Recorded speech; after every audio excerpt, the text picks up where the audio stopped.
প্রিয় ভাইয়েরা, আমানত এই ব্যাপারটা অনেক বড়। অনেকে মনে করে একজন আমার কাছে একটা মোবাইল রেখে গেছে, বলছে ভাই এই মোবাইলটা আগামী সপ্তাহে এসে নিয়ে যাবে। তো অনেকে মনে এইটাই শুধু আমানত, অনেক ভালো। বা 10,000 রিঙ্গিট রেখে বললো 3 দিন পরে এসে আমি টাকাটা তোমার কাছ থেকে নিব। তো আপনি দিয়ে দিলেন, এটা তো আমানতদার হলেনি। কিন্তু শুধু এতটুকু আমানত নয় প্রিয় ভাইয়েরা আমার।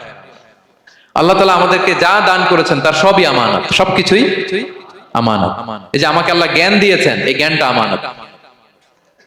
যাদেরকে আল্লাহ পরিচিতি দিয়েছেন, পরিচিতি এটা আমানত। আমার অর্থ, আমার সন্তান, আমার ক্ষমতা, আল্লাহর দেয়া প্রতিটি নিয়ামতই আমানত। এবং এই আমানতের ব্যাপারে আল্লাহ তাআলা জিজ্ঞেস করবেন। আপনি একটা প্রতিষ্ঠানের প্রধান, এই প্রতিষ্ঠান আপনার কাছে আমানত। আপনি মসজিদের সভাপতি, এই মসজিদ আপনার কাছে আমানত। আপনি চেয়ারম্যান, এই ইউনিয়ন পরিষদটা আপনার কাছে আমানত। কি বলেন? আপনি MP, member of the parliament, এই নির্বাচনী এলাকাটা আপনার কাছে আমানত। আপনি রাষ্ট্রপ্রধান, পুরো রাষ্ট্রের প্রতিটি ইঞ্চি আপনার কাছে কি? এই আমানতের খেয়ানত যখন হবে, বিষ্ণু বললেন তখনই কিয়ামতের অপেক্ষা করো, ফান্তাযির সাআহ, কিয়ামত হয়ে যাবে। তাহলে খেয়ানতকারীকে আল্লাহ তাআলা পছন্দ করেন না, আমানতের খেয়ানতকে পছন্দ করেন না। আর আমানত এটা ব্যাপক বিষয়। আমার জ্ঞান, আমার ক্ষমতা, আমার পরিচিতি, আমার সন্তান, আমার স্ত্রী, সবকিছু আমানত। এবং এগুলোর ব্যাপারে আল্লাহ তাআলা আমাদেরকে জিজ্ঞেস করবেন। কয়টা গেল? তাহলে খেয়ানতকে আমরা নো বলে দিব। আওয়াজ করে বলেন নো। একটা সাথে আমাদের সম্পর্ক নেই। 6 নম্বরে হচ্ছে ফাসাদ সৃষ্টিকারী, বিশৃঙ্খলা সৃষ্টিকারী। সমাজে যারা বিশৃঙ্খলা সৃষ্টি করে তাদেরকে আল্লাহ পছন্দ করেন না। আল্লাহ বলেন ইন্নাল্লাহা লা ইউহিব্বুল মুফসিদিন। আল্লাহ তাআলা ফাসাদ সৃষ্টিকারীদেরকে কখনো পছন্দ করেন না। সমাজে নানাভাবে, সামাজিকভাবে ফাসাদ, রাজনৈতিকভাবে ফাসাদ, অর্থনৈতিকভাবে ফাসাদ, এই যত ফাসাদ বিশৃঙ্খলা আছে এগুলোর হোতা যারা, তাদেরকে আল্লাহ পছন্দ করে না। নানাভাবে দেখবেন যে সমাজে অনেকে ফাসাদ সৃষ্টি করে। আমাদের বাংলাদেশে কিছুদিন আগে কাঁচামরিচের দাম বেড়ে গেছে না? কেমনে পারলো? নিশ্চয়ই কেউ সিন্ডিকেট করছে, নিশ্চয়ই কেউ মজুদদারি করছে, নিশ্চয়ই এখানে কেউ ফাসাদ তৈরি করছে, ঠিক কিনা? প্রতিটি সেক্টরে আপনি খুঁজে দেখবেন ফাসাদ, হ্যাঁ, মারামারি, বিশৃঙ্খলা, ফাসাদ। এই কিছুদিন আগে এক নির্বাচনের প্রার্থীকে ধরে পিটাইছে, সবাই দেখলাম আমরা, তাই না? এটা ফাসাদ হয়েছে না? বিশৃঙ্খলা হয়েছে না? এই আপনি যদি ধরে ধরে বলেন পরিবারে, সমাজে, রাষ্ট্রে, অর্থনীতিতে, বাজারে, প্রতিটি জায়গায় ফাসাদ আছে না নাই? আল্লাহ তাআলা বলেন ইন্নাল্লাহা লা ইউহিব্বুল মুফসিদিন। এই ফাসাদ সৃষ্টিকারীকে আল্লাহ তাআলা পছন্দ করে না। মদিনাতে এই যে টিকিটের দাম, সুন্দর কথা বলছেন, টিকিটের দাম বাড়ায় যারা দেয়, সেম গোস টু দেম, তাদের একই কথা, ফাসাদ সৃষ্টিকারী আর মুফসিদুন। এই যে আমাদের হাজিদের এত টাকা লাগে কেন? 50,000 টাকার টিকিট হয়ে গেছে কয় লাখ? 2 লাখ, 1 লাখ। হজে যারা গেছে 1,95,000 টাকা করে পড়ছে একজনের টিকিট। কিয়ামতের দিন আল্লাহর সুপ্রিম কোর্টের কাঠগড়ায় তোমাকে দাঁড়াতে হবে, পাই টু পাই। সেদিন হিসেব নিয়ে আল্লাহ তাআলা ছাড়বেন, ঠিক কিনা? সেদিন হবে আসল খেলা। এখন তো আমরা মাইক পেলেই বলি খেলা হবে, কিন্তু আসল খেলা কবে? লক্ষ লক্ষ কোটি মানুষের সামনে আল্লাহ তাআলা আপনার এই কোমর ফাঁস করে দিবেন। আল্লাহ তাআলা আপনাকে অপমানিত করে ছাড়বেন। তাই কোনো ফাসাদের সাথে, বিশৃঙ্খলার সাথে মুমিনের কোনো সম্পর্ক থাকতে পারে না। মদিনায় মুনাফিকেরা এই ফাসাদ তৈরি করত। যখন তাদেরকে বলা হতো তোমরা ফাসাদ করো কেন, ওয়া ইযা কিলা লাহুম লা তুফসিদু ফিল আরদ ক্বালু ইন্নামা নাহনু মুসলিহুন। তারা বলল আরে ফাসাদ কি, আমরাই তো ভালো মানুষ, আমরাই তো ভালো মানুষ, আমরাই তো ভালো কাজ করি। আল্লাহ বলে না, আলা ইন্নাহুম হুমুল মুফসিদুনা ওয়ালাকিন লা ইয়াশউরুন। ওরাই ফাসাদ সৃষ্টিকারী, ওরাই ফাসাদ সৃষ্টিকারী, ওরাই সমাজে বিশৃঙ্খলা সৃষ্টিকারী। ওদের ভেতরে এক, বাইরে আরেক, তার নাম মুনাফিক, ঠিক কিনা? মুনাফিকের সহজ সংজ্ঞা কি জানেন? ভিতরে লালন করে একটা অনুভূতি বা ভাবে একটা, কিন্তু মুখ দিয়ে বলে, তার মানে ভেতরে এক, বাইরে আরেক, তার নাম দুই মুখ সাপেরা। এদিকে যায় বলে আপনার লগে আছে, আপনি খুব ভালো, ওদিকে যায় বলে আরে না না, উনি কি, উনি তো খুব খারাপ মানুষ, আপনি অনেক সবচেয়ে ভালো, আমি আপনার সাথে আছি। এরকম ডাকাইতে আছে না নাই? দুমুখ সাপ, ডাবল স্ট্যান্ডার্ড, নেহি এদার নেহি ওদার, দারমিয়ান মে সাদার বাদার। ডানেও না বায়েও না, মাঝখানে সদর বদর। বুঝেন? 2 নৌকার মধ্যে 2 পা দিছিলেন কখনো? দিছি। অবস্থা কি হয়েছিল তোমার বলো? হ্যাঁ, পয়রা গেছিল? দুই নৌকায় দুই পা দেওয়া যায় না, হয় এই পা এদিকে নিয়ে আসতে হবে না ওদিকে চলে যেতে হবে, দুই পা দিলে এই উল্টায় পড়বে।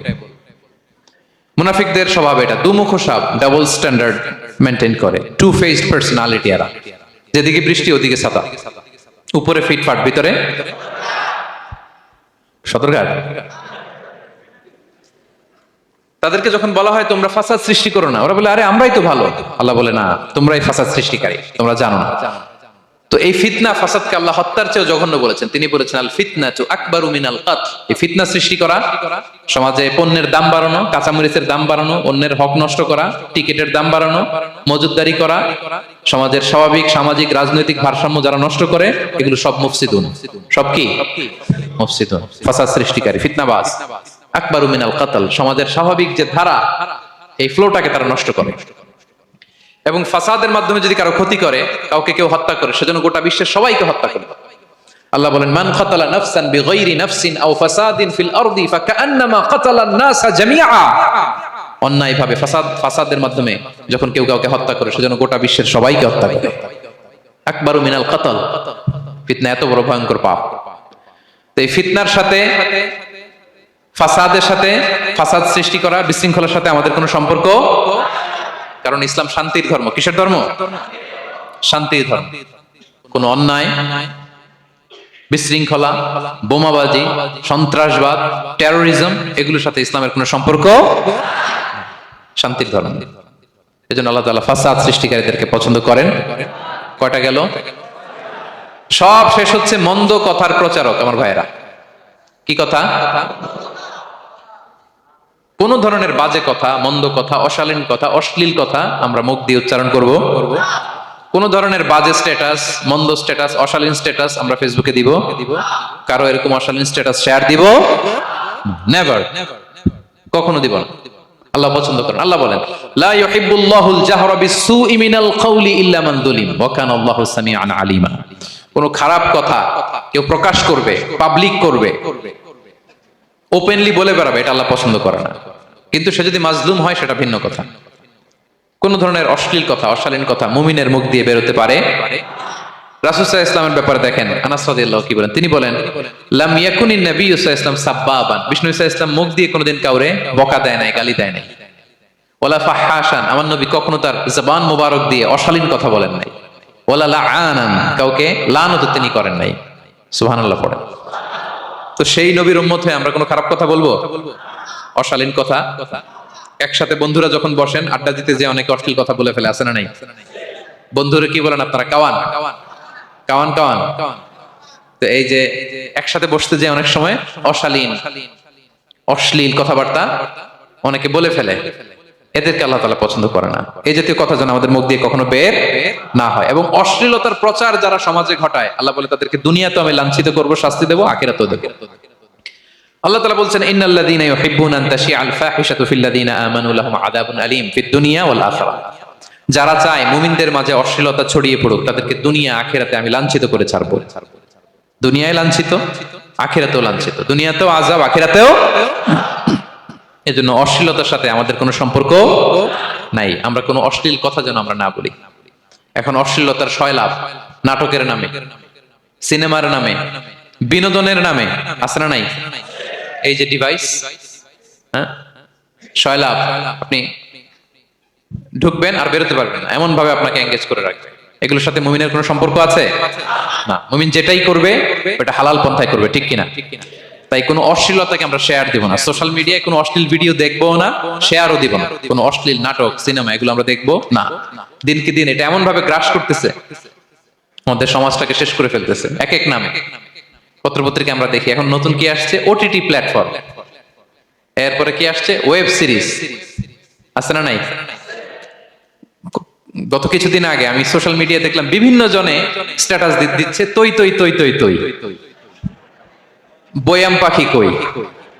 তো আমি ভাবছি হয়তো কোনো বিখ্যাত কবির কবিতা শেয়ার দিচ্ছে। আমি পরে সার্চ দিয়ে দেখি সর্বনাশ, একটা ইন্টারভিউ দেখলাম একজন, এটা নাকি কোন একটা ওয়েব সিরিজ বা মুভি, এই জাতীয় কিছু একটা। তো দেখেন, কবিতার নামে, গানের নামে, সাহিত্যের নামে, সংস্কৃতির নামে, এন্টারটেইনমেন্টের নামে, বিনোদনের নামে এই অশ্লীলতার সয়লাভ, ঠিক কিনা? এই অশ্লীলতার সাথে আমাদের কোনো সম্পর্ক আছে? আমরা যেন মুখ দিয়ে উচ্চারণ না করি এগুলো, ঠিক কিনা? বিষ্ণু বলেন, ইন্নাল আবদা লা ইয়াতাকাল্লামু বিল কালিমাতি মা ইয়াতাবায়ানু ফিহা ইয়াজিল্লু বিহা ইলান নার আবআদা মিম্মা বাইনাল মাশরিক ওয়াল মাগরিব। বান্দা অনেক সময় মুখ দিয়ে এমন কথা মুখ ফসকে বলে ফেলে, এটা যে কত ভয়ঙ্কর, এটা যে তারা জাহান্নামে নিক্ষেপ করবে সে কল্পনাও করতে পারে না। আপনার একটা কথা থেকে আপনি জাহান্নামের অধিবাসী হতে পারেন। এই জন্য সোশ্যাল মিডিয়া ব্যবহারের ক্ষেত্রে আমরা সাবধান।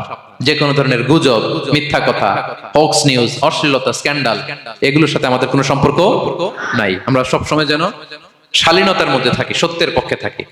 কথা বুঝতে পেরেছেন? তাহলে কয় শ্রেণীর ব্যক্তিকে আল্লাহ পছন্দ করেন না? 1 নম্বরে সীমা লঙ্ঘনকারী, 2 নম্বরে জালিম, 3 নম্বরে অহংকারী, 4 নম্বর অপচয়কারী, 5 নম্বর খেয়ানতকারী, আমানতের খেয়ানত, 6 নম্বর ফাসাদ সৃষ্টিকারী, 7 নম্বর মন্দ কথা, অশ্লীল কথার যে প্রচার করে। এগুলো যারা করে এদের সাথে আমাদের কোনো সম্পর্ক, এই 7 শ্রেণীর লোককে আল্লাহ তাআলা অপছন্দ করেন। এগুলো কি আমাদের জীবনে থাকবে? এগুলো আমরা কি শুধু হল রুম থেকে বের করে দিব না পুরো জীবন থেকে? পারা যাবে? পারা যাবে? আওয়াজ করে পড়ুন ইনশাআল্লাহ। পেনাঙ্গের ভাইরা, আল্লাহ তাআলা আমাদের সবাইকে কথাগুলো বোঝার ও আমল করার তৌফিক দান করুন। এই আলোচনার জন্য আমাদের নাজাতের ওসিলা হয়। আমরা এখানে যেমনি বসলাম, আবারও যেন কোনো তাফসীরুল কোরআনের ময়দানে বসতে পারে, আল্লাহ তৌফিক দান করুন। হাযা মা ইনদি ওয়াল ইলমু ইনদাল্লাহ আলাইহি তাওয়াক্কালতু ওয়া ইলাইহি উনীব।